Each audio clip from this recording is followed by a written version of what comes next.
You know, when Steam first unveiled the Steam Box, or as it's called now, the Steam Machine, because, Steam Machine doesn't sound like a softcore pornography, unlike that fucking first name, it really did sound like a pretty novel idea. Half computer, half console, something poised to take over the living room, combine the best of both worlds, and really edge its way past all of its competition. I mean, it was just, when they first announced it, it was just the greatest idea fucking made. I can't even fucking say that with a straight face. The Steam Box never sounded like a good idea. It sounded like egotistical circle jerking, and the more I hear about it, the more it continues to sound like it's just gonna be a horrible fucking idea that can't find its market. I mean, where do you even start in tearing this mess apart? Oh, wait, I think I got a good starting point. I think I got a good starting point. It's the fact that this is completely and utterly unnecessary. The beauty of Steam is that it has the fucking computer on lockdown.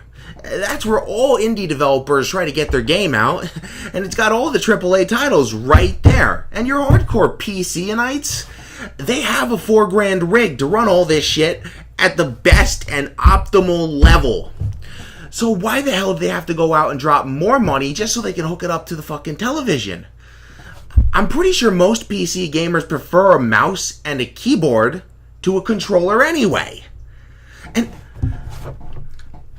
And are you trying to convince console gamers to jump to Steam and start gaming on a Steam platform? Because I'm pretty sure console gamers love the simplicity of only having to buy one machine and then not have to worry what it can run and what it can't run. Which brings me to my issue 2 with the entire thing.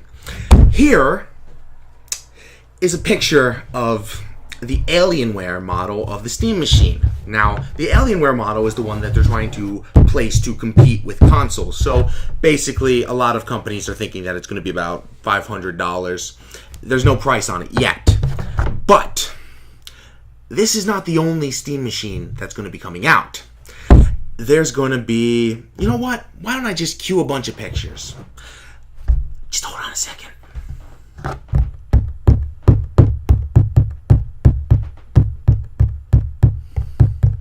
That all we have? Yeah. These are not prototypes. They all look different because the way Steam is running this is they're licensing out the technology, which basically means that they're taking this Steam OS and then they're giving it to computer companies to manufacture a machine to do it.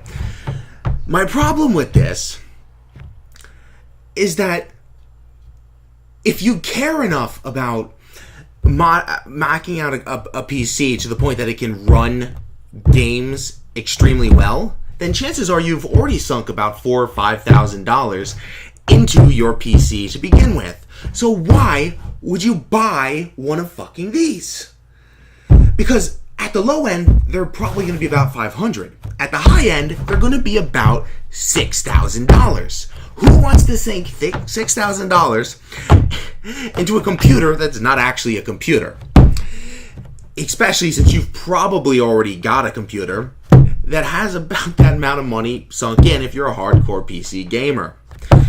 And on the console flip side of that, I mean, let's just be honest here. Do you think console gamers have the time and or patience to really do the research on which one of these they want to play their games, or more to the point, which one of these they need to play the kind of games that they're going to be playing? Now, here is where everything starts to get very confusing. You see, they keep talking about how you can go into the system and change out all the components, basically like a normal PC. In fact, they've been very adamant that their PC gamers are not going to feel isolated because it's now a console of sorts. You can still go in and treat it just like a PC. They have been very adamant on the fact that it's just like a PC, and that anybody who buys it will feel just at home with that, just like they did back on the PC. But you know what they haven't at all done anything to say? Why you should fucking buy this instead of just staying with your fucking PC. If it's the exact fucking same thing, And they have to convince you that if you go to it, it'll work just like your computer. Well, the only people who give a shit about if it works just like your computer is the people who give a shit about doing that on their computer. So why can't they just do it on their computer? And why exactly should they buy your fucking product? I mean, they haven't answered that question yet, now have they? Okay, now hold on a second, because I have a trusty diagram to help explain this whole thing. Here we go. You see this? You see this diagram right here? This down here is an Xbox 360 with a little stick figure mariachi band on it.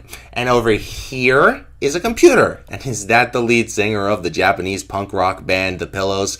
I think it might be. But, where does the Steam Machine fall into this? Oh, well, let me help you out here. Here we go. This little oval, or as I like to call it, a chasm of death, that is where the Steam Machine falls into.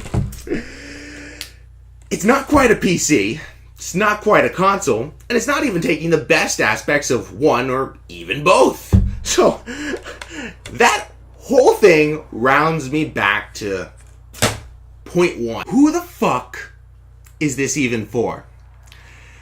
I mean, that's my problem with the whole thing. The whole setup and presentation seems like an egotistical circle jerk going on at Valve, where they're changing the goddamn industry and bringing the computer into the living area. But in all honesty, I can't see a single gamer that needs to drop money on this PC or console. I mean, if you want to drop money on it, you go right the fuck ahead. But let's just admit that the only reason you drop money on it is because of fanboyism and nothing beyond that. Because I don't want to hear you saying a year down the road, oh, it was totally worth it. My computer doesn't even fucking compare. It's a fucking Steam Machine, baby!